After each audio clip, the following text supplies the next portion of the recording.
And I can remember a minimum 20 times where I had a mental breakdown, where I wanted to quit. At minimum 20 times I can remember, if not more, where I thought, this is it. I'm not gonna continue. Why did I not give up? Two simple things.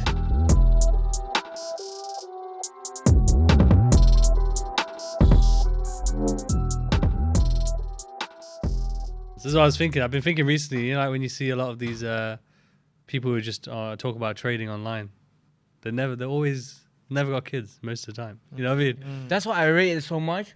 You have a family, it's not just a kid, you have a wife as well, okay? That has a big impact as well, because, it takes so much of your day. You still need to spend time with her as well, give her that time of the day as well. It's not, otherwise it wouldn't be fair on her as well. He doesn't give me much attention anymore, ever since he got married. You don't message me at all. Really? That's it. I think we just start it from here, leave. We're gonna leave all that in what we just talked about. I swear. I think so. Yeah. Welcome to another episode of Words of Rizdom, a special episode, epic episode. I've been working hard to get this one done. Yeah, it's not easy to get them individually, let alone together. True. So we're back with Riz, and we're back with Joe, but this time we're half of the round table, if you will, a semi-circle almost. I don't know, but yeah, very exciting. It's going to be very knowledge dense, no doubt, and these two are going to both trump me. I'm going to be the novice, if you will, and the test dummy, if you will, of if I can learn some more fundamentals today. No doubt about it. I was worried about it, actually. I was thinking, coming over here, wait, these two both know their stuff. What am I going to do? Stuff's going to go. He's underplaying him. He's underplaying himself. No, I'm not joking, honestly. You know it. You know I'm a novice. I say it all the time. I say, look, I don't use fundamentals. But I've been saying, actually, saying that, I said it in the community today. I said, I'm going to be seeing Joe, and I'm going to pick his brain. And obviously Riz as well. So. But it's good because I was looking forward to this as well, because you're on one side of the spectrum, you're on the other side. And I would say I'm quite in the middle. Because I am getting more and more into it, especially in the last 12 months. And seeing that alongside my own trading and technical as well. And so there's a lot more to learn as well from you. Hopefully. So I think, it's good. I think all of us, that's what it's about, we can give each other value 100%. And, there's so much we can learn from you about other things and give back equally. It's true. That's how it works. That's how it works, yeah, exactly. It's like a mastermind, isn't it? Everyone has their expertise. Everyone has their experiences, and you can just share them. And the beauty of what we do, we would do this anyway, that's the thing, because we went to the O2, didn't we, together? Don't turn on the spot. I know. It could be any O2. Could be anywhere. Oh, true. But the O2 has a lot of other places around. Yeah, exactly. Could be anywhere. It was close. I thought about it. When I said it, I said, oh no. Okay, we're good. I'm sorry. That's why I looked at you. Yeah. My wife keeps wanting to go. I said, no. It's a dragon. Yeah, I said it's not allowed. Yeah. Joe won't be happy with me. He won't speak to me again. But yeah, so there's a certain place we went to. And it was just, we had such a powerful conversation about all sorts of topics. And we literally sat there thinking, we should have brought cameras, we should have podcasted this. And then ever since then, we wanted to put this together. And it's for that very reason. You just have very stimulating conversations, and you walk away feeling very good, even though all you did was just talk. And that's something that I don't think you can really put a price on or anything like that, because it's just real, it's just an actual conversation. And I agree 100%. Also mainly because, I don't know about you guys, but I don't know you as well, but we work a lot on our own. A lot of the time we're on our own. There's not that person. For example, when you go to an office, you have colleagues, you can bounce ideas off people. Whereas our lifestyle and our field of work, where I can say me as well, 80% of my day is spent on my own, basically. Or at least 70%. And you have all of these ideas and thoughts in your head, and then when you're able to get together with a group of people that think similarly and share similar ideas and are on the same path, and you're just able to bounce back ideas from that. I think that is very vital. Agreed. And why I value this so much as well, because other times you just sat in your own room, and it can get detrimental and too much as well. Especially we see with COVID as well, you're in that same room, same people, same everything. Well, that's what the studio manager was just saying, actually. He was talking about what happened was he didn't go to university. He was asking me about university. He goes, he didn't go to university, but it happened to coincide with COVID as well. So not only did he not get any interaction from going out and working or anything like that and not going to university, but he didn't get any interaction. He was just locked down. So he was saying that same social thing. And I think we're social creatures, aren't we? We when you stay home, I remember back in the day, this is a bit bit not off topic, but back in the day when I would just stay home and binge, like my wife and baby would go away and I would just stay home and just chill, wouldn't leave my house for a few days. As soon as you leave your house, you feel a bit overwhelmed. You know what I mean? All the noises, all the different people. And it's because we want that social interaction. And as you say, like in our field, it's just very lonely and very just solo driven, you know? And I think as humans, that connection is vital. Also for your own growth as well. There's so much, you learn from each other. I think it's good that we get together every now and then. Agreed. Even with our busy schedules, just fitting that is also part of the routine. So I do really value it. And definitely. I know that obviously, Joe, you have both the solo work. We were just talking actually just before we started, where you, because of that work that you do during the day, and working in sort of the actual field, because while we are sort of independently working, you're actually in the field as well. Yeah. And then you come home, and then that's why you have to dedicate so much time to your own personal stuff too. So how do you find it? Because you actually are interacting with people during the day, but then is it something like you actually enjoy that solo work then a bit more because you're doing that? 100%. I think for those who don't know, I was at an AI firm, but now I've actually moved into the article I run, Market Macro Hub. I'm actually now full-time technically working on that now under the platform which I host on. So that'll be really good, Scriber. And that's more towards the emerging markets and frontier markets research called Telomere. But it's something I look forward to because during the day, like you mentioned, I'm speaking to colleagues, I'm speaking to, different people, maybe, speaking to funds and whatnot. But when I get home, it's like, okay, no one to talk to, it's a straight way. And I look forward to that eagerly, which is why I'm, probably up from when I get home, 8:30, after you shower, eat, etc. It's 9:30. It's literally, like I said, phone on D&D till, 1, 2, push 3 at times. But I'm trying to be more effective and efficient rather than staying up late because people confuse, okay, I worked until 3 a.m. How much of it is productive? Exactly. How much is it? That. What did you get done? Rather than, okay, I can say I worked until 3 a.m. That's not what we're in it for. We're here to actually get a result. But yeah, back to your question, I enjoy it. It's beautiful. Like, I look forward to it. And you probably meet very interesting people as well, right? Yeah. So it's where I was, it was very much financial services. So whether that's banks or tech firms, or it's such a wide scope. But now it's going to be purely focused on, like I mentioned, frontier markets, emerging markets, and that would be mainly funds, hedge funds, desks, investment firms, etc. So that'll be really interesting to see how they're taking the markets, especially in this season and kind of period within the global macro picture. Yeah.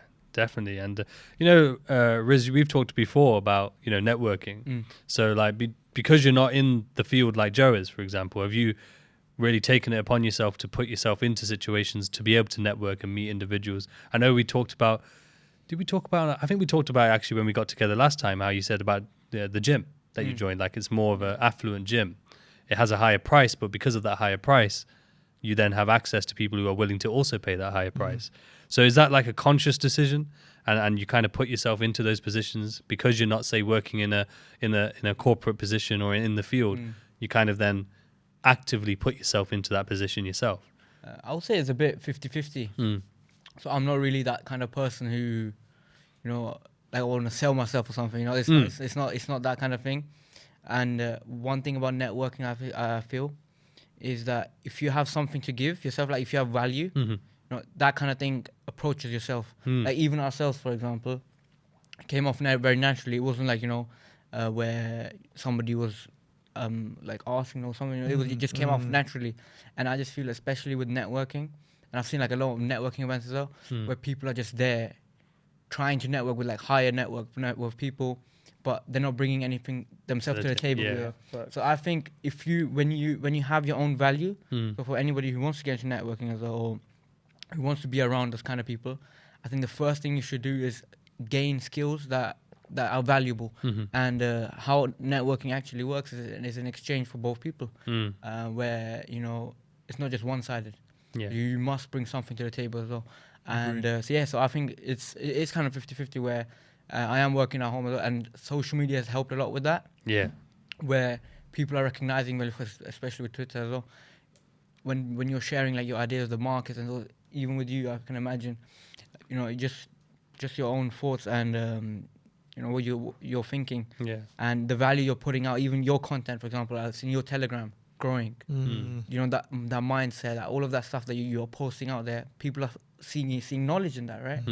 And once they see it, word of mouth, it gets passed around, and then eventually somebody might come across and be like, you know what, let's meet up. I get a lot of messages as well, bro. Let's get together. Let's mastermind. Let's bounce off some ideas. I have a question actually on that note for both of you. So it's something I'm still kind of struggling with now. But let's say when you're having this time, when of course a lot of people are reaching out, etc. How do you know when's the right time? Because I feel like if you're always meeting, always connecting, always networking, it's great. But I feel like there's certain periods where you need to kind of block it off. So how do you know? Okay, cool. Let's do this. Let's not. Let's say no, because saying no is a big part of our 100%. day. Like So what would you guys say? You can't say yes to everybody as well. Yeah. And I think it's more like pick and choose, and also with your time, and also you have to see, okay, are you able to give back something, and where do you position yourself in that exchange?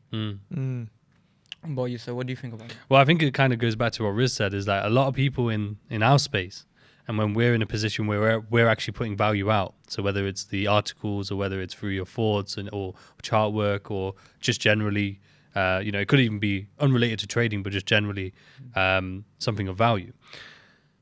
You actually get people where it's lacking that exchange, like Riz mentioned, like where it's one-sided. They're just coming to you. They just want to meet you and try and take from you. Not in a malicious way, but it's just because they see value in you, but they're not thinking in that terms of like that mutual exchange. They're just thinking in terms of, I can get something from him.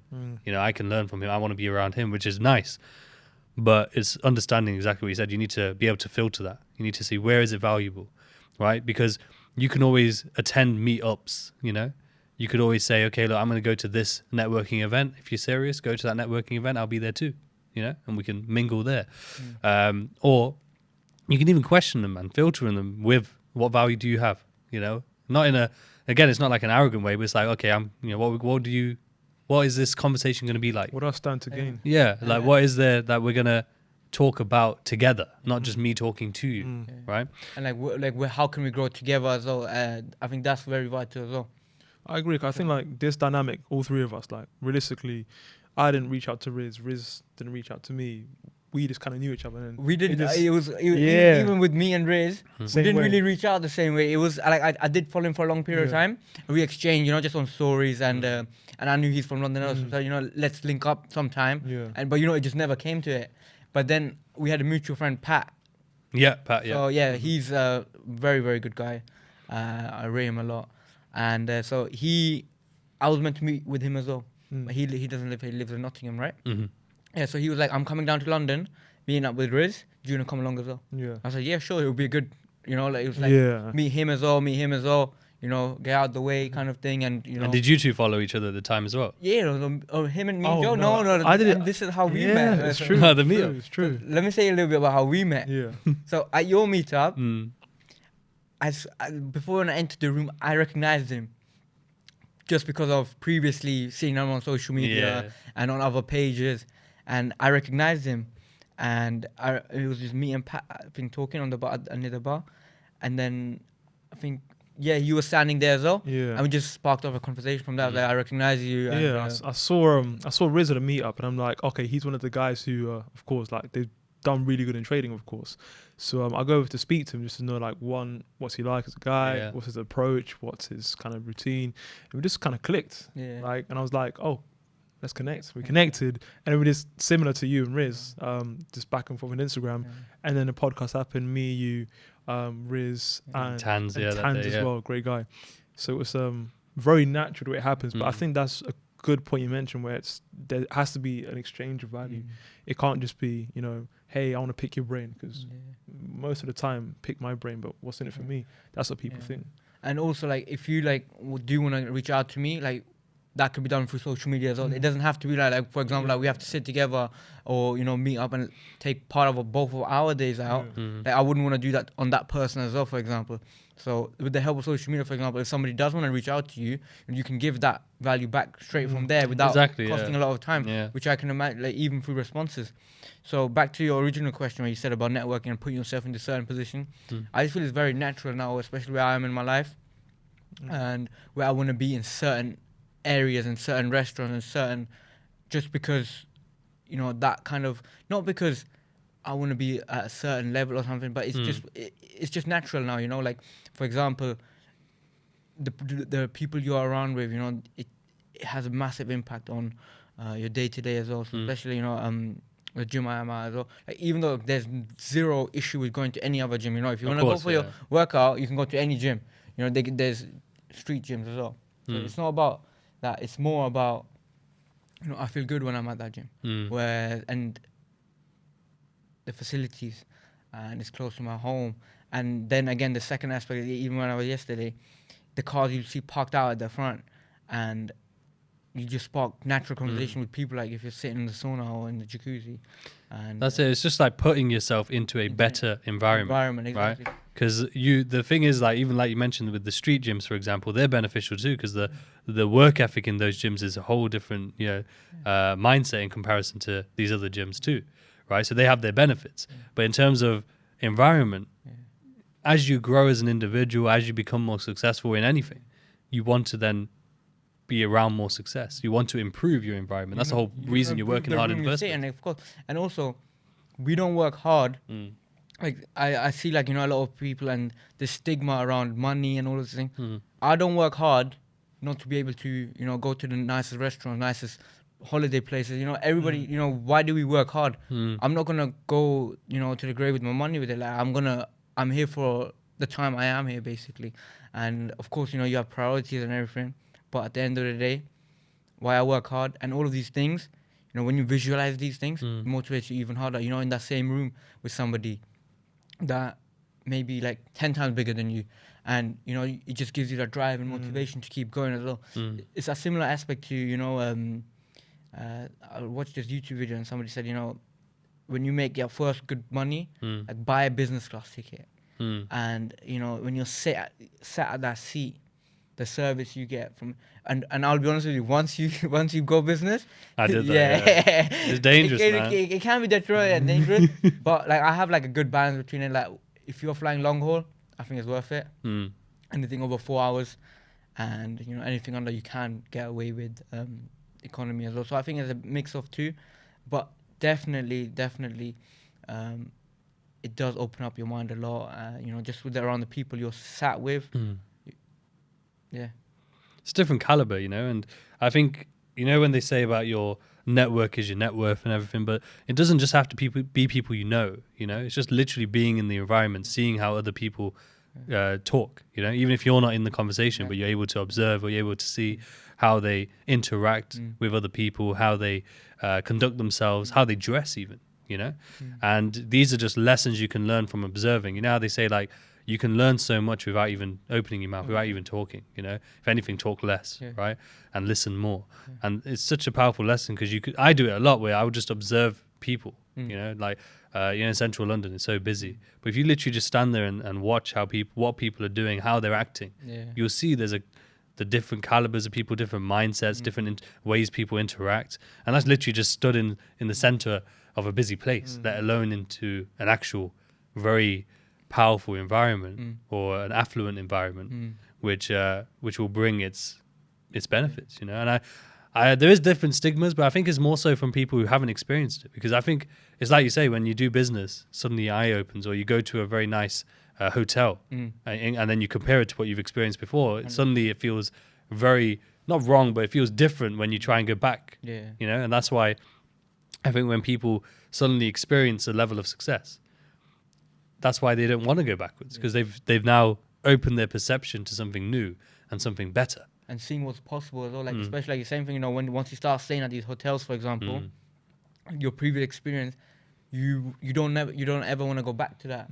So you come back, for example, and then you automatically in your brain, you know, you want to work harder and be able to afford that. Like, that is your norm then. Yeah, exactly, that's what you want to turn. Like, you don't want to make it look like it's a luxury anymore. It's a norm. Yeah. That's it. And that, as you say, you can use that in two ways. You can either use it as motivation to make you work harder, just as like ticking off the boxes, as you mentioned, about having responsibilities. When you realize that your hard work is sorting those responsibilities out, you know, whether that's children or family or friends or just general bills, whatever it may be. When you realize that your hard work is now covering these things, that's also motivation and drive and just affirmation of all this hard work is for a reason, you know. And I think sometimes we forget that, especially along the journey when you're not getting the wins. That's when we forget it most. I think we end up just kind of, especially with trading, you know, when we're taking all those losses and you're just really feeling, you're not really thinking about why you're doing it. You're just thinking about this trading, and it's getting into your mental space. It's getting into your, it's just feeling like you're bad, you're a terrible person, you can't do this, you know, you feel inadequate, when in reality it's because you've lost sight of why you're actually doing it in the first place. When you actually start getting to that point, then you actually realize, it's like when you get those consistent payouts, and they don't even have to be big, but they're getting to a point where it's starting to cover bills, it's starting to cover, you know, expenses for other people, especially, you know, like mom or sister or wife. You're paying these other expenses, or you're getting to be able to, you know, not reward them, but like give them things that they want, that they can't possibly get themselves, right? And then suddenly you're realizing, this is why I was working so hard. This is why all that hardship, all that money that I had to spend and lose was worth it, right? It puts you into that mindset where this is serious now. You know, it's not a joke anymore. Like when you are able to, for example, like have a payout, and for example, it covers your whole month's costs, for example, where you don't have to work, it kind of makes you realize, okay, look, this is actually possible. It's the same thing that I mentioned, I think, in the first podcast as well, where I mentioned, you know, that first payout, that first profit from the markets, that is, like, even though, regardless how small it is, it just shows you what's possible. And like that alone can give you that drive to keep going and keep pushing. And honestly, that's what kept me going as well, is once you see what's possible, you don't really want to like give up on it. Whereas I think, especially in the space as well, where there is a lot of people that, you know, that make it look very easy, and that anything is possible. But if you do look at the number of stats and everything, and so the whole thing with being able to see that money coming in and realizing it now, that keeps you going. But even on that note, I think a lot of times people will see the finished product. You know, they'll look at, for example, both of you guys. You know, you guys are respectively killing it in the markets, trading wise. They will look at you guys and be like, cool, I want to be like Riz, all this Riz. and they'll see the chart work you post and be like, crap, I want to have all this stuff. I don't think people take into consideration, one, the sacrifice, for example, both of you have put in. So I think it'll be good to kind of touch upon that, because people, once again, they look at this podcast, they see the result. They don't see the times 5 years ago when you were in the markets. Neither did they see the time 10 years ago when you were posting, you was doing all the work, grinding. Those Facebook exactly. Posts, forget the Facebook post. It's the work I was doing. The Facebook post was just like a little hint of what I was doing. But like grinding. That already, like, you know, I'm so grateful that for you, like, that you share those things, because it shows who you are today. Exactly. Like it didn't come today, for example. Okay, it's not all of a sudden that you've grown into this person. It's you've been that same mindset for the last 10 years. And that is where, like, you know, how you are positioned where you are today is because you had that mindset, you had that drive, you had that hunger. And yes, like that for me is always like, I love seeing those posts 8 years ago, 13 years like ago. When we say mindset, I feel it'll be good to depict that for you. Like, both of you here, what's that mindset for both of you? Because you've killed it clearly, and you still are, and you're growing. And of course, you're both humble. People don't know how humble you guys are, but what's that mindset? Apart from the cliche, you know, hard work and whatnot. Honestly, though, like, it's cliche, but for me, you know, back then when I was 16, 17, 18, it was literally, I used to wake up every day and go to sleep every day watching those cliche videos. Honestly, I would search motivational videos. I would listen to Les Brown, Eric Thomas, Rocky Balboa scene. You know, I'd watch these consistently, but I'd believe it. You know, every single word, I'd be like, yes. That, you know what I mean? Like, it wasn't a case of me watching it to try and make me feel that way. I was watching it because I wanted, you know, I believed what those words were saying, and I was listening to it. The weird thing was, it was because I wanted to. It wasn't like I was doing it for a reason to try and instill this mindset or anything. It was like I wake up, I was like, I'm going to go smash today, put this on. Rather than what, you know, most people wouldn't be waking up that early, wouldn't be working that hard, and they'd probably be watching TV or listening to some sort of music or anything. You know what I mean? So it's like, taking it, choosing what content, choosing what message you're giving yourself and feeding yourself, and then having that mindset. So for me, it was like, in terms of mindset, like trying to step away from the cliche thing, it was more so like, I didn't want to be average. I wanted to achieve success. That's the one thing I think we have in common. And that's also one thing that has where we are today, especially with me as well. I'll be honest with you. Like if I don't want to long it out too much, but if we go to my backstory and everything, if you want, I can share about it. But that mindset thing, like it sounds a lot of cliche, and people think, oh, like that exact same. So especially thing with the one thing that always stuck with me is that Muhammad Ali, where he said, "I hated every single day of training." Yeah. And honestly, I no word of a lie, that learning phase when you're going through trading, 12, 13, 14 hours a day, I remember doing this. And I can remember a minimum 20 times where I had a mental breakdown, where I wanted to quit. At minimum 20 times I can remember, if not more, where I thought, this is it. I'm not going to continue. But what kept me going? What is something that, why did I not give up? Two simple things.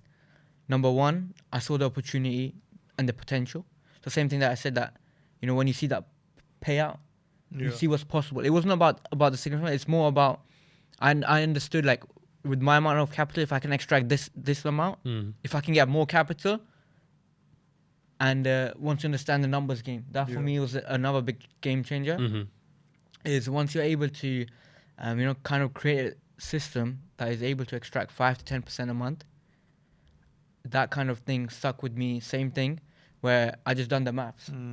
If I had like £10,000 on my account and I'm doing 5 to 10%, it might not be a lot on the figure profit wise, but it's more about being able to build that skill that you can do consistently over a period of time, and then it's all about scaling because money is and everything is it's just numbers. There's no end product to it. So you can scale up to as much as you want, as long as you can still make that skill. That 5 to 10%, you can do the maths. Now with there's no better time now than compared to like 5 years ago. These companies were not there. What were your resort? There was no other resort. So it was much harder. Whereas now, I think there's no better time to get involved, especially because the amount of information available online. Like truly, it's only down to yourself now. Like if you truly want to do it, and again, it's not for everybody as well, but like now is, if not any other time, now is like the best time, honestly. Like that's how I feel. Yeah, it's the cheapest time to get in. Yeah, honestly, because back then courses were 2.5K standard. A grand, 2.5K, 3K more standard, and then there were no prop firms back then, and it was just either investor capital or your own capital, right? So you'd have to save, get life saving. Basically, what most people would save and put into a mortgage, you would be saving to put into a trading account with this risk of losing it. While with the mortgage, at least you got this asset, right? So it is that shift, and like you say, it is the easiest time right now. And though it's not for everyone, but the truth is anyone can do it, but not everyone will do it. Because the thing with trading and what makes it, as you kind of revert back to what you're saying about the statistics, is the reason why it's so hard is because you have to master yourself.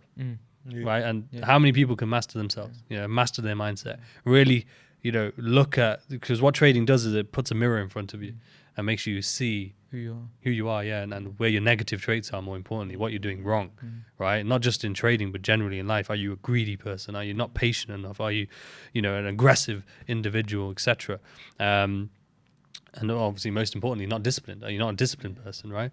And then it's about the person being able to see that, actually start to put work onto improving that, and that's where that self-mastery comes in. A lot of people won't even see their own faults in the beginning, right? They'll blame the market, they'll blame anything else, the course they're in, and the market, the prop firms, you have anywhere else other than themselves. That's what they'll first do. Secondly, they might observe those faults, but they won't do anything about it. They won't. And then thirdly is like they'll say they'll do something about it, but then there's no conviction. And that's where it goes back to that mindset, is that you have to have that strong belief, that conviction, that it doesn't matter. Like back then, and even to this day, I still believe that everything we do now pays us 5 years from now, right? So I was doing all that work 10 years ago, knowing nothing's going to happen right now. I was saying all those words, knowing nothing was going to happen right now, right? I knew that it was going to come later. One day, I didn't know when, right? One day it will come by. And I think a good comparison is gym. That for me, I think it's like number one thing. It's the exact same thing. Yeah. Where you may not see results for 1 or 2 years, and then whereas you see for yourself, once you start taking that aspect, if you have nothing going for your life, okay, honestly, if you're broke, zero to your name, gym costs nothing. You can go to a street gym, home workouts, whatever. As long as you can build that discipline, diet and workout, then you can start conquering other parts of your life. Yeah, agreed. And then that translates exactly to everything else you're doing. That discipline that comes with it, now you can put that into other skills, gain skills, put in your value of time, and get that. And that mindset, you start off with nothing, okay? 1, 2 years you might not see no results, and then all of a sudden year 3, year 4, stuff. So I think that it takes that time. Translates a lot. It does in that aspect. And it's the same with like discipline is a muscle. Yeah, and the reason why most people aren't disciplined in trading is that they're not disciplined in their everyday life in any way, right?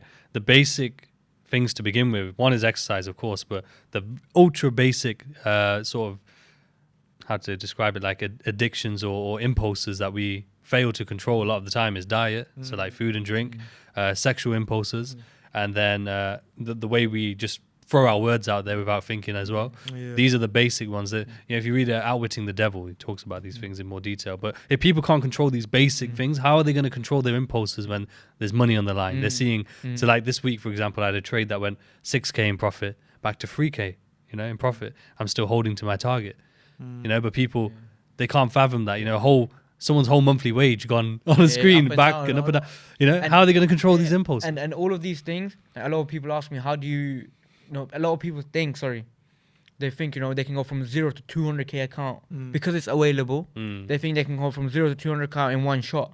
Whereas you'll see exactly, once you have that account, even if you do manage to get that account, you'll see now, your monthly salary fluctuating on your screen.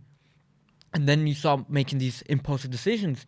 And you can only train yourself to that level once you've built yourself up to that level. Otherwise, that's one thing I even for myself, the journey I found hard, is that you have to gradually grow yourself into those figures. You can't just go from somebody who earns, let's say, £2,000 a month, and then you buy a challenge and then somehow manage to pass it, and now and then they'll blow it completely because they didn't have that access of funds before. Now they think we can make 10% in a week.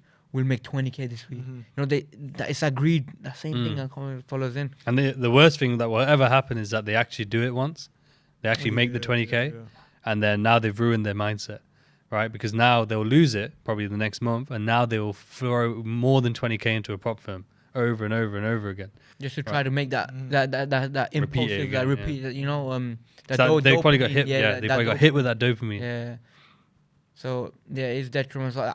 That's how I feel like anybody who is looking to get serious in this space, slow and steady. Let it come to you and grow yourself into that trader, into that person, more than trying to chase that quick hit, basically. That quick fix, yeah.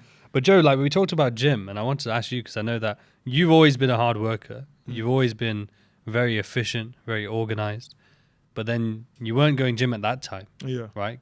I remember you'd be there very early till very late, so there's no time for gym really. Yeah. But now you are going gym consistently. Have you felt like a difference in your mindset, in your energy, or your drive? Yeah. Is there a difference? You know what? Gym is, I think for every guy, every man, it's a crucial flagship. It's like something you need to do. It's the bare minimum. It's the bare minimum, honestly. Regardless if you want to forget six pack, just go gym because it builds discipline. And for me, like you mentioned, I was never going gym before because I just didn't create the time to. But now that I have, I'm seeing that it's helped my confidence levels. It's helped my ability to, walk in a room and feel like I can own myself. It's the small things like that, the subtle things, the subtle details which you may not walk in a room and scare some more. Because you got a license for these guns, man. It's like, for me, I think gym has just helped create also like a mental perception where I understand what I'm going there to do. And more than that, it's helped in my work as well. For my personal stuff, my personal work, my articles and other projects I'm working on. Because in the gym, you're pushing yourself through pain. And you're going to put yourself through an uncomfortable set of working out, whether that's, chest, shoulders. So whilst I'm pushing that weight, I'm like, okay, I can stop at 8 or 10 reps. Or I can go and do 14, 16. But they say like, those reps that hurt the most. Like Exactly, those they are where count. you grow. Yeah, exactly. Where you push yourself. Exactly. Those last 2-3 reps, where you feel like, Exactly. and also like it's a mental thing as well. That muscle to mind connection. Yeah. You'll see that in the gym a lot. True. Where you have this pump and everything, and you're basically telling yourself that you can push this, even though mentally it's all coming mental. Like It's all mental. Yeah, it's all mental. It is all mental. It's crazy, honestly, is it not? Like, do you not think, like, I think it's very crazy, like how you can control your mind in a certain way to think in a certain way. It's weird because like you get to, for example, if you're doing a random set, you get to rep 10 and you're like, okay, I can't do no more. But if you somehow just be like, you know what, just suck Two it more, in, just two just more. go. After the 2 more, you realize you could probably push a couple 3, 4, and then you'd be like, okay, now I'm done. So I think back to your question, that's helped me, especially when I'm working, because I may be feeling fatigued or not burnt out, but just kind of slow or sluggish. And I'll know, cool, this is just a little thing you got to shake off. After that, then we can run it up and do what I need to be doing.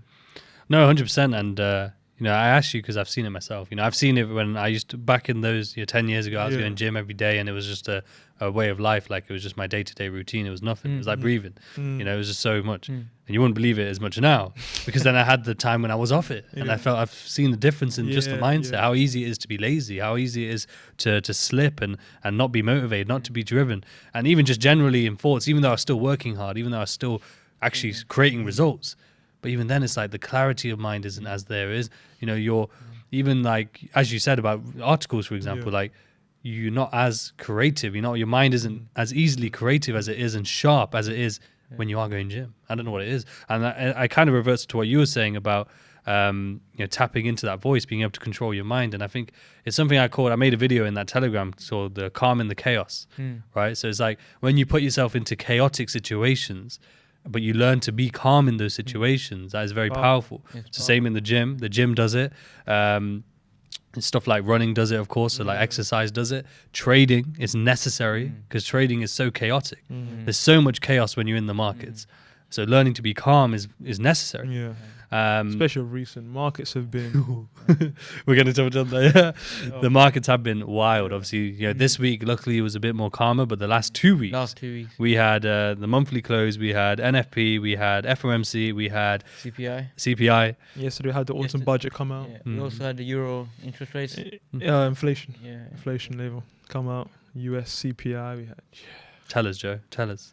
Talk to us. Yeah. Give us the source. Joe, this is your platform. Let loose. This is it, man. So I mean, just on the top, if we're looking at G3 currencies, pound, dollar, and euro, inflation here in the UK 11.1% already, and then of course in the euro that's 10.6%.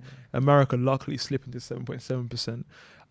But when you break it down, we all know the reason why inflation is so high here in Europe and of course UK.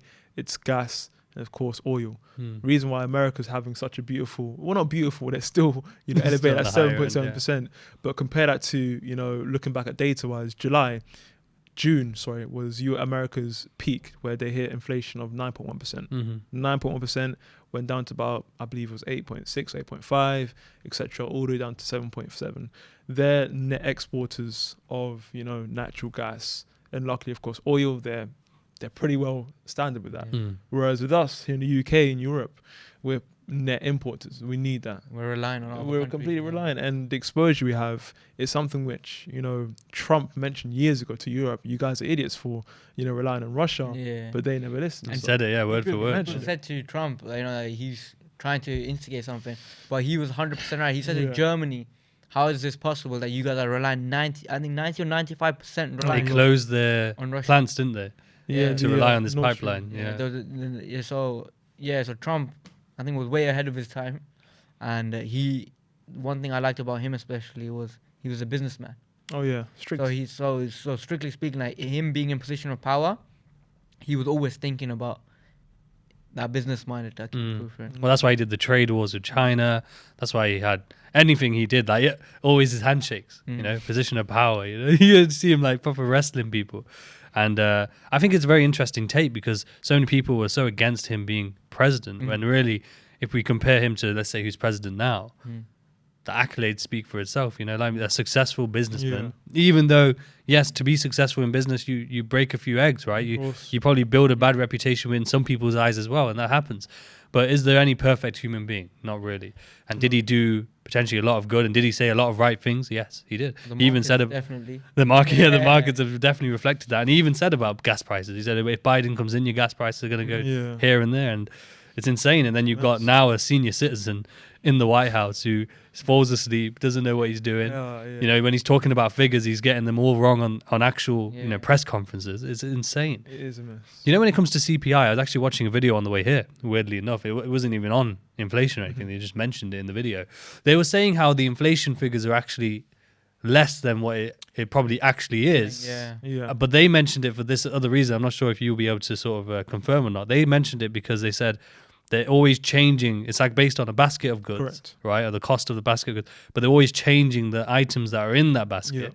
So therefore, the actual sort of inflation rate is never going to be a true reflection of what it is. So look at it this way. Early this year, 2022, when we had inflation north of 5-6%, it was really double that. If the BLS, the Bureau of Labour Statistics, you can search it up. If you look at how they govern CPI, and of course in the UK, whoever does that, but all these governing parties and bodies who take the basket of goods, they have the control and power to, okay, this banana's gone up 3%, let's remove this, or 0.8%. So they're able to take out specific items in that basket of goods and therefore manipulate the reading we see. So is it skewed? 100%. I think there's a website I'll probably share with you guys after, which shows the real actual level of interest rates, not interest rates, sorry, inflation. Because on our pockets, I can confidently say I'm feeling, 15, 16% 20% inflation, or even more. Exactly. And just going back to a little bit about this, same thing as early this year when it was like 5-6%. I mentioned that the actual figures are actually well into the double figures. Oh yeah.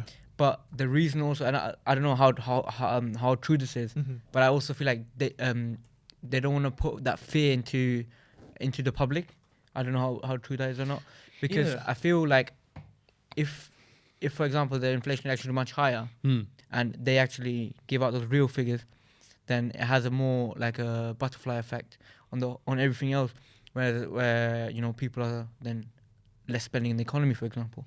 Yeah, I completely What's your agree. take on that, where they don't want to put like fear into the public eye as well? I think that for sure one, but I also think it's framing. With these guys, they're very particular and very specific on how they frame data, releases, press releases. They're very, very particular on it. So if they're going to tell consumers, hey, by the way, your prices have gone up 20%, they know it's going to set a panic off in the markets. And of course, their main thing is market stability and market functionality, which is why when we had even though it's not related to inflation, but when we had the mini budget here in the UK, and that caused a massive spiral and a sell-off in the pension industry, the BOE had to step back in and purchase, but the thing about that, they were purchasing specific dated or longer dated government yields, government bonds. In the UK we call them gilts, in America you call them bonds. But the reason why that's controversial and that's, of course, interesting, we were meant to be tapering. The time when the BOE stepped in and started to purchase bonds and started to support the market, of course, we understand you need to, if not pension funds would blow up, but that was meant to be a period of economic, contraction in terms of the amount of support you're delivering. And then you're looking at why inflation is going to continue and why, things won't get better. You see that the actions of our central banks are contradictory of what we need to be doing. We're meant to be tightening and removing liquidity, but they've just pumped it back in. Pumped it back into the a couple economy. more billion, just to I keep always wonder, where do they find these billions from? They're printing them. That's it's not like they're finding them. They just keep printing it. I think someone wakes up in the morning. And that's how it just, the effect gets bigger and the bigger. way he and answered bigger. that, he seemed angry about it. He's They like, printed it, man. I've seen him. I've seen it. It is insane though, because But think about that's something why in Ukraine happens, 40 billion, we'll just throw it there. It's like, But where was that 40 billion before? That whole thing, I don't know, but I don't think I can speak about it here. No, we keep that off the camera. No, but there's a lot of because Yeah. if you think about it, the Ukrainian war has really been the sort of, even though economic situation was terrible anyway, especially post-COVID, it really escalated everything. Everything. It did. Right? It basically took us into, because after COVID. We'd already went through a whole cycle of printing and all sorts, and interest rate changes, etc. And then the Ukraine war was the sparks, another event that has then caused what was already probably going to happen anyway, but only just escalated it, especially with the oil and gas prices, of course, in Europe. And even the whole FTX thing. Oh man! I mean, there's like again, you know, There's a huge there's hole there, there's insight, or I won't say insight, but you know, speculation where's the money? You know, we're talking about billions and billions of dollars that have been pumped either into FTX or other parties, I would say. Instead, I don't want to like get too political as well. And we don't want to offend. I'm Mitch. I'm Mitch. But it's an interesting thing we saw. And honestly, like, these are the real crooks. Oh yeah. You know, and then at the end of the day, you know, we're the ones, you know, they come chasing us, you know, just because, you know, they want to tighten even our pockets even more and more. It's interesting, right? I was listening to a podcast on this particular topic, FTX, and they were saying how, I'm not sure how accurate or how real this is, but it's just it's a contrarian thought. Say that Sam Bankman-Fried, right? He was worth 26 billion one day. Now he's, you know, worthless the next day. The issue is, like you mentioned, the people who will be punished won't necessarily just be Sam, will be the crypto users, regulations, and, you know, whether that's the whatever governing the party. average man, basically. Exactly, that steps into crypto. They'll have to go through so many more hurdles to access such markets. But then again, you look at that and you're like, okay, every single, you know, you had VCs like Sequoia Capital. You had so many big names, you know, praising this guy, saying investing, investing in him, big pretty money. much every big stadium, big celebrities. You know, they had everybody on there, and even they were donating to. Yeah, they were the second largest donor. Exactly. So there's so much shit that I don't think we know. We just know the surface level, for example.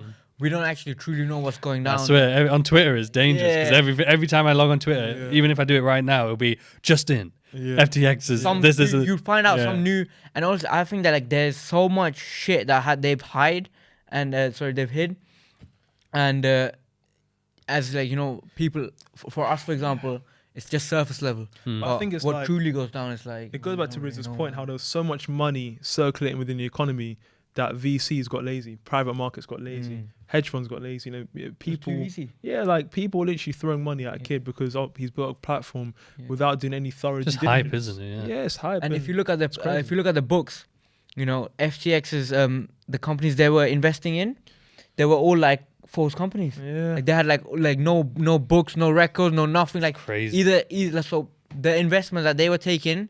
Where's the money gone? Where was it being invested if it's not into real companies? So honestly, there's so much that needs to be looked into, and I can surely say, you know, they won't give these people the repercussions that they should deserve. Well, yeah, think about the loopholes that exist in the world. They're in Bahamas, so they're not going anywhere. And now they're thinking of going to. I read somewhere they want to go to UAE where they don't have any extradition laws. Yeah, so you know, all of this stuff, honestly, like, it's so shady. Yeah. Where, you know, it makes you question as like the average man, like, you know, if these guys can get away with anything, you know. It's like a tough thing, man. Financial markets. That's tough. Like rules are made for certain people, but not for others. Like, I don't know. This is it. Well, this is why you got to think outside the box, because the wealthy people are thinking outside the box 24/7. Doesn't mean you be shady like them, but it means like, look, why are you constantly only thinking inside the box, right? And that's why you need to. It doesn't matter whether it's trading, but just generally, you have to do more.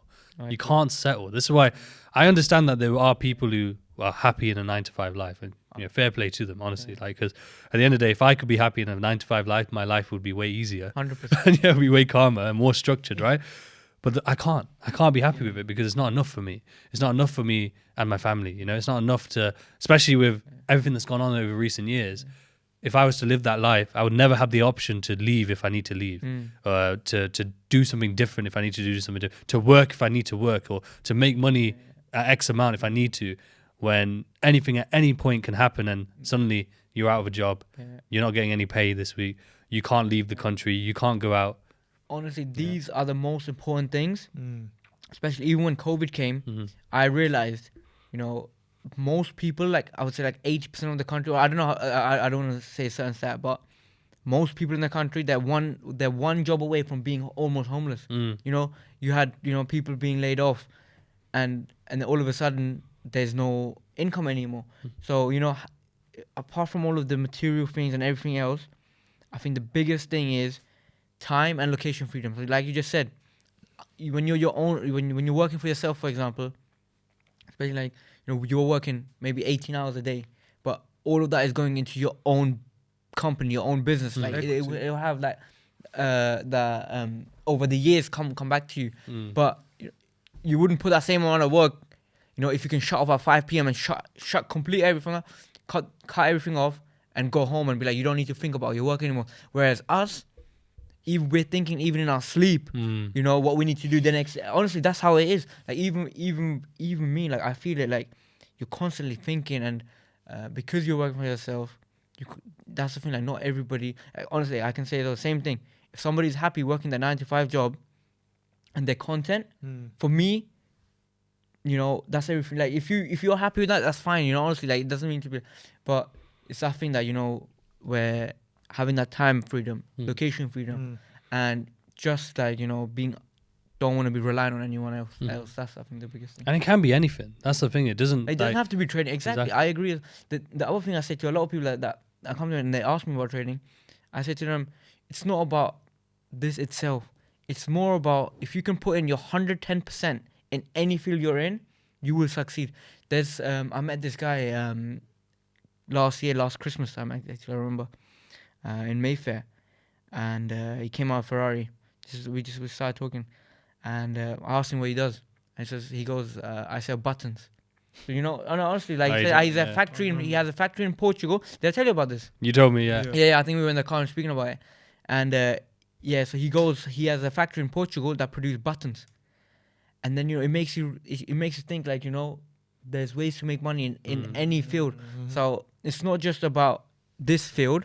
Yes, it's possible and everything, but more so what works for you. You know, what you can put in your 100%. Well, not everybody thinks this way as well. If there's something, like I say to my you know, people around me as well, if there's something, if you have talent or if you have something, put in your 110% in that. And whatever field you're in, you know, you can make it work. But I think on that note, I think it's also crucial to note that sometimes, even me, what I've realized is I'm running my article, but of course still pursuing something within the corporate field, which will soon come to. We'll see if that's an end. But but I think you need to know that you can't be great at everything. Like you genuinely can't be great at everything. You can't give your all to, you know, if that's trading, if that's macros, and then the same thing in your whatever it is, other hobbies. I think, like you mentioned, you need to decide on one thing and really go deep into that, because it's truly difficult. Imagine like you're a father, a husband, and also a trader and a business owner. I am. I don't even imagine. Like, imagine if you wanted to be the best father you can be, which you're trying to, but you understand that that's something which you can do, but it's impossible to be the absolute best in every single area of your life. Balance. Something's got to give up. I think something truly has to give up. And again, you know, a lot of people that they don't see is the sacrifices we have made to be here. Even with you, I can imagine, you know, it's not just financial sacrifices. I'm talking about time, you know, relationships, apart from the money side, but, you know, things that you have to sacrifice in order to be, like, you know, going out, for example, or being, you know, losing friends, and you know, there's so many things that you lose over the period of time just to be where you are today. I mean, look at it tonight. It's a Friday night. People are out. It's 10 p.m. Yeah. You know. What are we doing with our lives, boys? Yeah. we should go out. It's true. After party. But no, but no, you're 100% right, because it's not just the entrepreneurial journey or successful journey that requires sacrifice. It's just generally any decision you make will have some form of sacrifice. So like choosing to get married, there's an element of sacrifice that comes with that, right? There's an element of new responsibilities that come with that. Then having a baby, right? Same thing. And it's the same. So it's not even just the successful route. Yeah. But as you guys both have said, in terms of being passionate about it, and then, you know, putting more energy and realizing you're not going to be able to have this perfect balance or being perfect at all of it, right? And it's the same. It's something I had to accept actually recently. Probably over the last 12 months, was that I'm never going to have a perfect balance, right? I can't be perfect. Yeah. I can't be the best at everything. However, there will be that one thing. So like trading, for example, over everything else is the one thing that I will put more attention on, because it requires it. I'm sure there'll be a day where that attention might go elsewhere because then trading has done what it needed to do, and then I can do that. And you're in a position where you can afford to take off that risk off. Yeah, it could go somewhere else. So it could go into a different business, right? It could be this podcast. Who knows, right? But that will come. That's just life. That's how cycles work. But even then, though, you might allocate 70% of your time and attention or that effort into that one thing, but then being able to balance out the rest. You know, you'll slip up sometimes. Sometimes you'll have to take away a bit of attention from the trading to be able to put more into the relationship or the hobby or whatever else demands it. But that will be from time to time when you know you've gone a bit too far, you know, been a bit too antisocial, whatever it may be. But it's just not being hard on yourself. You know, I feel like I used to beat myself up about it a lot. Like, why can't I get this balance? Why am I, why am I being too much in trading and not enough family time or no time in the gym? You know, then I realized you just have to be willing to to get to the level of success. You do have to have that all-in mentality. You have to have that work ethic and drive. But once you then got into that point, especially with trading, you have to scale it back slightly, because what happens is you just get too consumed, and that's where you find yourself where people are successful, but then they're not living at all. They're not actually, the whole reason they got into trading is out of their mind. They're just purely consumed, and a lot of the time it can lead to burnout, of course, which can also lead to losing, their profitability in a way. Right, because they could be profitable and consistent. They get burnt out, or their mindset isn't right. They start taking a loss. String of losses come along. They do something reckless, bang. Now they're in this negative headspace, negative cycle, and they struggle to come back. And all it was that they just had to tone it back slightly, And kind of saying what you were talking about passion. The only way to actually succeed at something, you need to be passionate about it, I believe. I know there's a little debate that I had on Twitter, or someone put this little debate about, do you need to be passionate or not? I think you do, because the only way to actually get through those losses and hardship is that because you actually love it, because you're actually passionate about it. Versus I just like the idea of it. Imagine taking all these losses and you just... I agree as well. Especially now I'm seeing it more as well, because I'm now getting more into the fundamental side as well. That I have so much interest in I am so passionate about it that it doesn't end here. Like for me, for example, like I want to know more about it. And especially, as you're growing as well, something that I have found, for example, let's say you meet with somebody, okay, and they ask you, what do you do? What field are you in? And I think we've spoken about this before as well. And we did. It's like, if you have no knowledge about the market, like if you don't know, for example, like, what happened last week, or like 2 weeks ago, the FOMC and everything, but how can anyone take you serious? So it's also that aspect that, where you are in an industry, you need to know the ins and outs, basically. What's the intellectual side? I think anyone can learn technical. And the thing is that if they want to invest with me, how can they trust their money if I don't know last week what happened in the markets, I could be like the best technical trader, for example, but equally get wiped out if something comes out, So it's not just about, and I think that comes in hand with passion as well, because I want to learn more about the market. I want to know. I don't feel like I am at a place where, and I think with this industry especially, you learn each day, each week, each month. There's no such thing as a complete person, as we are still continuously learning and growing. The market's always changing. Yeah, look at adaptable as well. Over my journey, we've had the start of my journey. Brexit happened literally at the start. That vote happened or was happening, and then we had Donald Trump. We've had, I think, since I started trading, I think we've had in the UK, I think 5 prime ministers. You know what I mean? And even when you had COVID happen, we had COVID, that was a major trade wars, Iran pandemic. Thing. Like that doesn't come every often in the market. Yeah, now we got recession, we got inflation, we got Ukraine. So the market's always changing. Yeah, there's so much going on, honestly. The conditions are always changing. Probably the last 4 weeks, 5 weeks, the volatility's been higher. 3 or 4 weeks, the volatility's been higher. So spreads have been higher. The average stop loss has been higher. The slippage has been higher, And that's the markets, though. That's the thing. So, that's where it takes adaptability. And I think a lot of people do struggle with that. Yeah. But I enjoy it as well, I'm not going to lie. That's why so much going on. It's not boring, It's not stagnant. Everything is something. Every week there's something new happening. It's a challenge, And I just feel like if you have that mindset of wanting to constantly learn, constantly adapt, grow, and again, that passion thing coming in, I think, that ties in hand in hand. Definitely. I think it's even, you can love what you do, but I think for us, we love the result, and it's not the result of making money, because you guys have advanced in that field. I think it's more like, I love the feeling of that click. Oh crap, I got it. Like, I can remember for a while, I was trying to study and understand like how important is the bond market to FX, and why should an FX trader want to look at the bond market? Why would someone who's managing a portfolio want to care about bonds? And then I was like, what is this thing? Like, why is it so? It's such a big market. Everyone talks about it. And then once I first got that understanding, this is the importance, it was like that. Wow, that's what we love it. And I think that's playing back into your point of passion, yes, but I think it's also loving the result. Yeah. And of course the process is, I wouldn't say I love the process because it's painful, it's tiring. I think people would say love the process. It's the thing is, you love it after. It's hit or miss. Exactly, you love it, you appreciate it after the deal is done. I think it only I think it only once you cross that bridge over, then you look back. Otherwise it's just suffering, Yeah, that's a lot of it's like you connect honestly, like if you can't cross that bridge, that downtime is just suffering. It is. And it only looks beautiful on the other side when you come to the other side. And it's like, I think there's a saying like you can only connect the dots looking backwards. And it's so true, because in the moment you're not going to see it. And as you said, about the mental breakdowns and thinking of quitting, I think everyone has to go through that, right? It's not like you have to go through it, but I think a lot of people go through it, and a lot of people don't talk about it. And it's the same for me. Like, I had so many moments where I just thought like, I can't, why is it still happening? Right? Why? It's the same mistakes. It's the same thing. It must be me. Can't be the market. It's not the market's fault. It's my fault. So it must be me. Maybe I'm not cut out for this.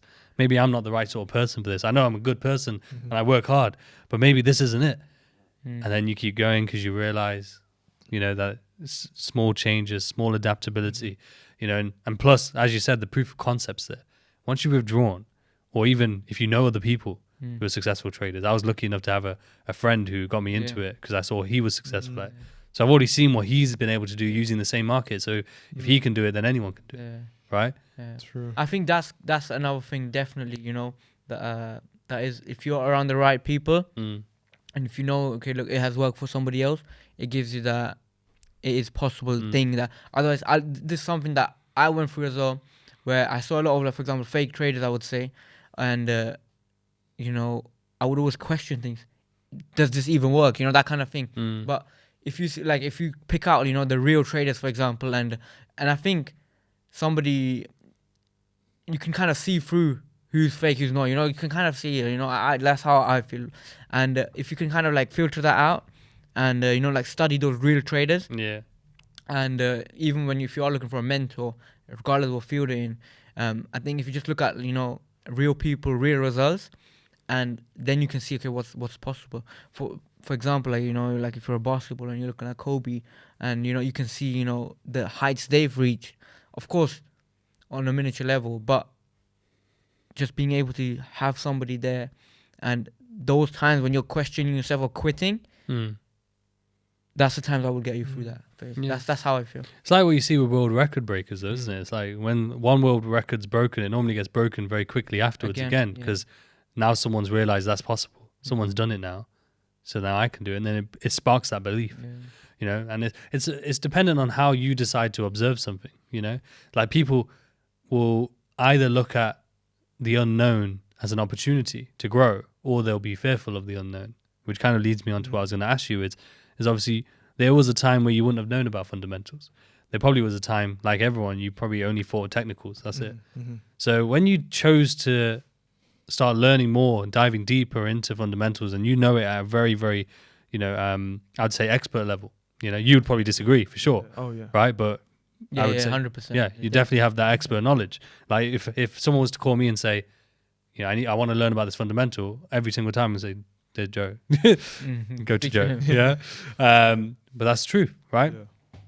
But like, you took time to get there. And what would be your sort of advice? Because I know there's a lot of people, especially with the current market conditions.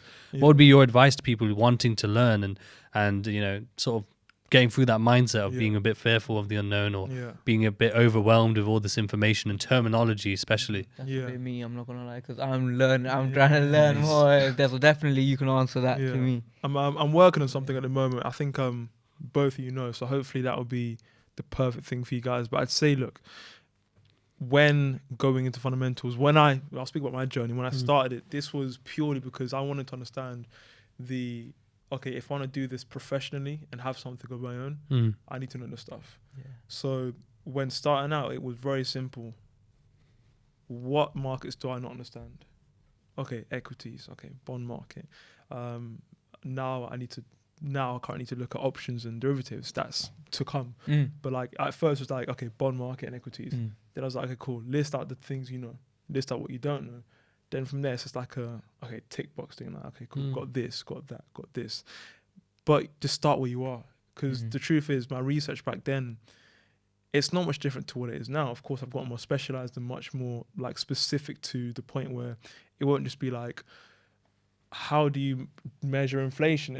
I know what that stuff is. So all I say is, look, start where you are, because there's no other way to build reps in. With fundamentals, it's really one starting with the right sources. So not trying to find a quick, easy way, a YouTuber to follow. Because although they may be great, don't get me wrong, they'll be amazing. But for me, I learned a lot from having 2 to 3 people I'll listen to, macro voices. I may subscribe to the articles, but I go to the source. So when the Fed have a meeting, I go to the Fed minutes reports and I read the statement by J Powell and I read the questions he's asked. I read his responses. Then I go to the markets. I'll see what the markets have done.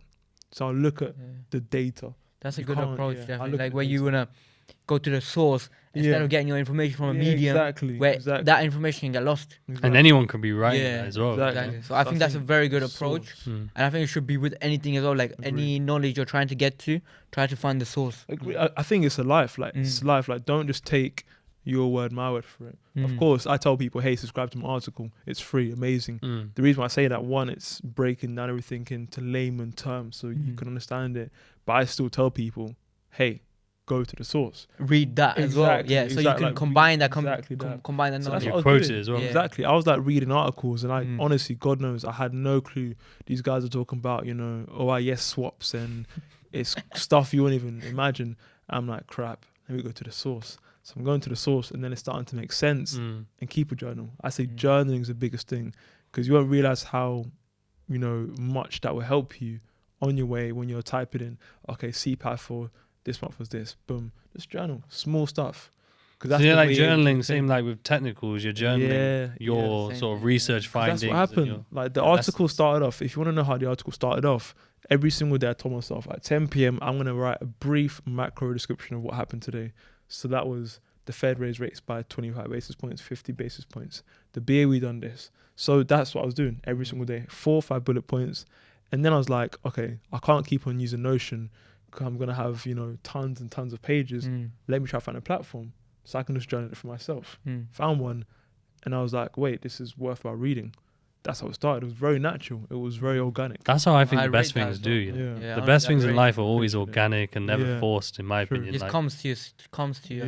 Yeah. Like this podcast episode. Like us all meeting. It's true. But I wanted to kind of relate just for people who might be able to kind of think about it a bit better what you said there about, sort of identifying where you can improve the areas that you don't know about and then just taking it from there and start ticking off. So is that if you relate that to the technical side, which most people are, used to hearing about. So when we talk about technicals, we always talk about, okay, if you don't understand market direction, look at your structure, look at your ranges, identify in that area where you can improve, how you can improve, practice that, right? Put in the reps, journal, etc. Same with like, okay, where to enter, okay, POI selection, right?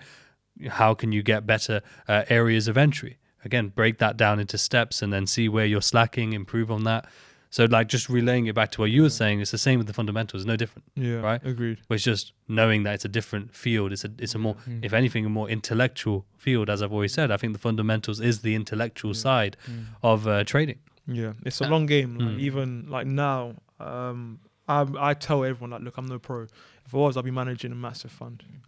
We'll see. We'll see what happens. It's gonna happen, man. Yeah. I don't know what you're talking about. Who are you kidding? What are you talking about? So it's like it's a long game, and there's a lot to grasp. That's the thing, is the reps you're doing now. Like I said, the reps you're doing now, 5 years from now, that fund will be there. Yeah. And right now, while you feel like, I'm struggling with this, or But you'll be this is a bit grateful for difficult. the work you're putting in now, It's basically. true. So you don't know, like, in the future where it may go, but right now, with the work you're putting in, you'll be grateful for 5. The reality is your article will grow, right? Exactly. The reality is you'll keep putting the work and effort in to be consistent with that others won't, right? Others will start to say, he's growing because he's lucky or this or that, but you're putting in the reps and it's documented now, and you documented it yourself too. Yeah. Eventually what will happen is you'll get big enough where someone will approach you with an opportunity, right? Or another person to introduce you to, and then from there the dots will connect going backwards, right? And that's how it will go. And that's just it's like with this podcast. Like, I've met people, like I met Mark Hutchinson, for example. Probably wouldn't have met him if I didn't have a podcast, right? If I didn't take action on doing the podcast, didn't put in the reps with you guys doing all these episodes, right? For him to then maybe come up on his page, for him to be then open to coming on the podcast, for example. And then that will open another door and another door and another. But yeah, if no one took action, if you didn't put in the reps, you didn't go through the hardship of trying to acquire guests or even just to have the conversations in the first place, as you say, come in here at 10 o'clock on a Friday night, it wouldn't be possible. I think on that note, I think it's something which is so astounding between the two of you, and even everyone on this table, is that we don't wait for inspiration. I think that's a crucial thing. And it might seem like a very simple thing to say, but a lot of the time people truly wait for inspiration, which is why when you go on YouTube, like a very common thing, search a motivational video, 3.8 million views. Oh, yeah. And then go on, for example, for me, because I study it, go on someone reviewing the Federal Reserve meeting, 3,400 views. Yeah. Because people want to feel that, okay, inspiration, then let's go.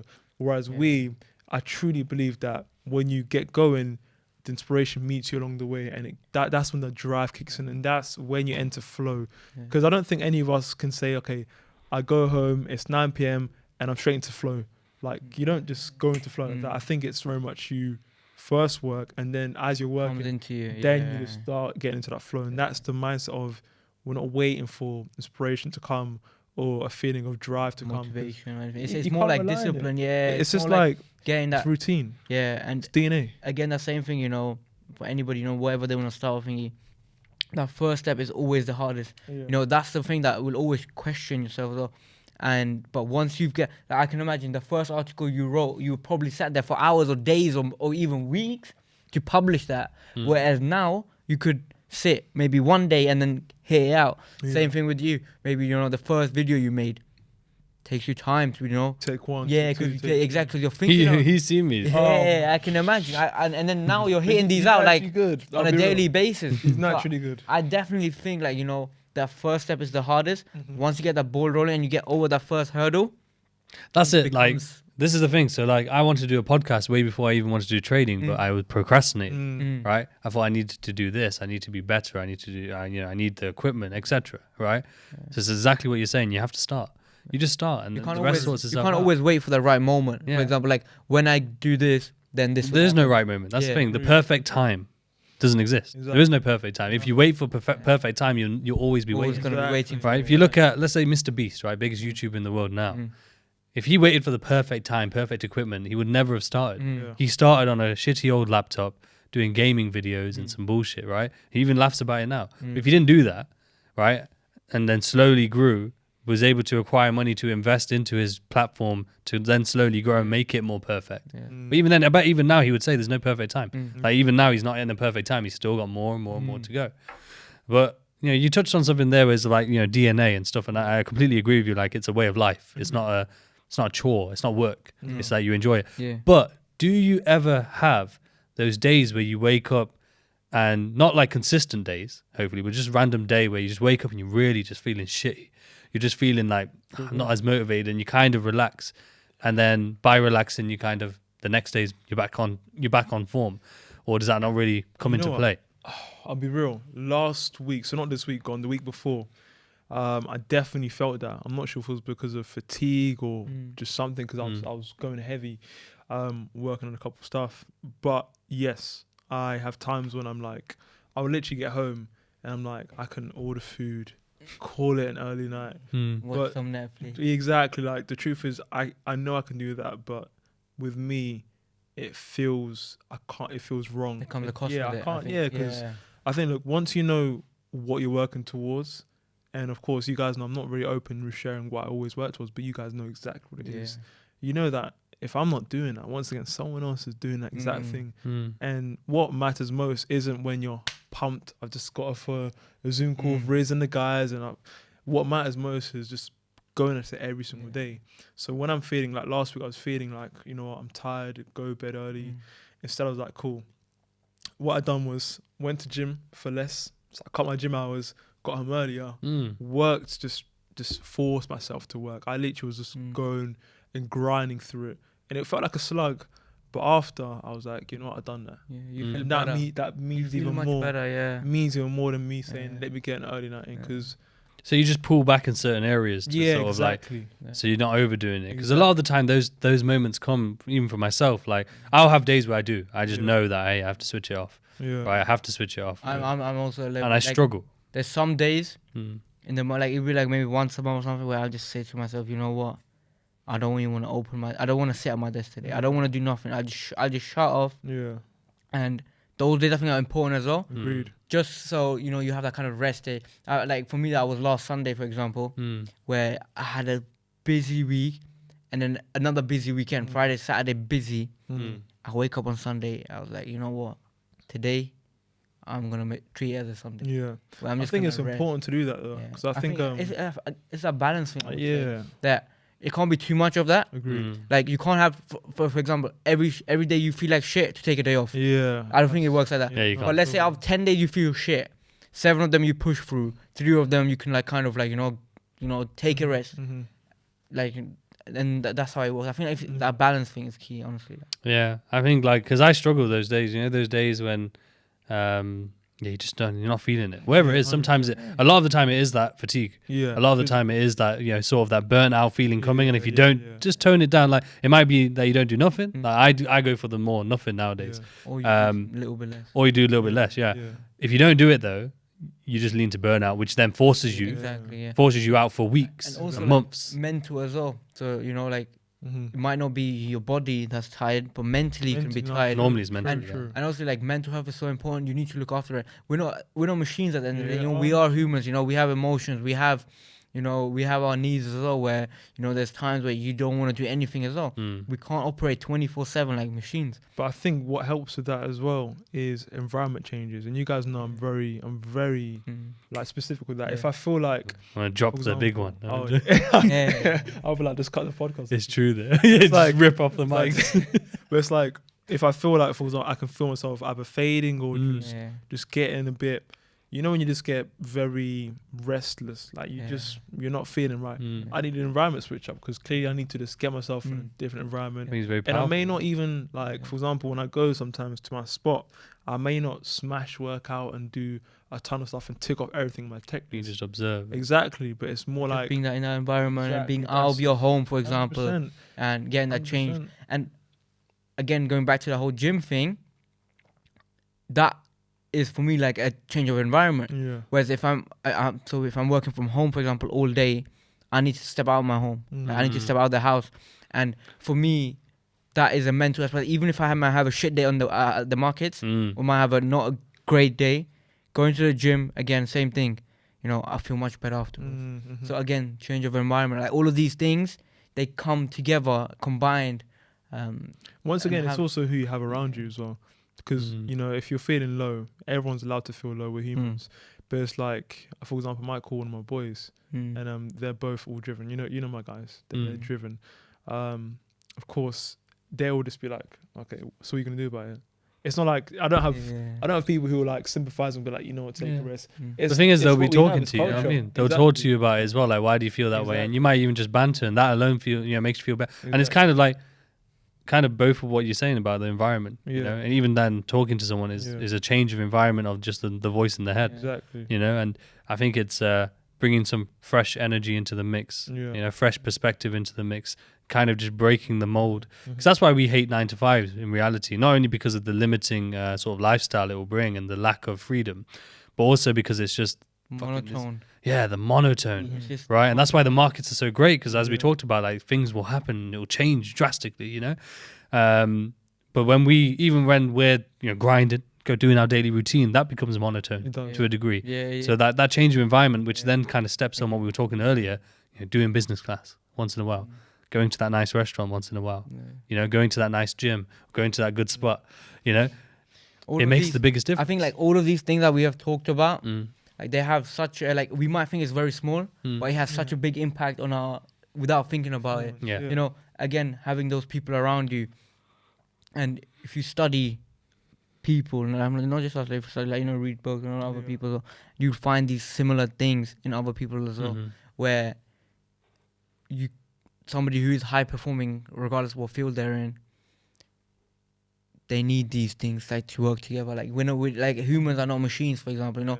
We need, like, all of these different things to come in and work together, basically. I think the good thing I'd say about us guys, luckily, is we've gotten to a point within our, call it, work ability, a work routine schedule, where it's this lifestyle, where there's no, okay, I might do this. It's very, like, intentional that we know this has to be done. So everything we do every single day, it's just like, okay, it's always, once again, it's on our mind. I think I even made a tweet the other week where, you think about your business, your trading, your reports, your newsletter 24/7 in the shower. Honestly, it's just like it's constantly on your mind, and that obsession once again breeds an environment mentally 100%. Where even when you're tired, you may of course need that day off, take it off, but even your day off, that day off will reimburse itself in the work you're going to do. The next day, the next day you're going to wake up fresh and then go. It's a strange one, because sometimes you can feel bad, and then when you force yourself to do it, you end up having the best workout, or doing the best work, or making the best content, or having your best trade. But sometimes you know the difference, and your body will kind of tell you, when you need to take a rest, and as you say, it will just pay you later. Those energy reserves that you built up now, deploy the next day into absolute savage levels, and those end up. The funny thing is, those end up being the ones you remember. Just like when you look at your journey, the things you'll think about first is the hardship. 100%. You won't think like, oh yeah, I remember that day I did this great thing. That it would always be like, oh yeah, I remember when I lost that money. You always downplay your good. I think Plus, you learn so much more from the losers, right, and the hardship than you do from the winners. Right, the winners normally end up throwing us off a little bit and making us a bit too overconfident and stuff, while the losers hurt. They dig deep, Put you in perspective, man. That's it. But I think, unfortunately, we've come to our time. But it's been an absolute pleasure, honestly. I think we'll do more. The round table is going to be incredible when we can get that round. But we should do this more often.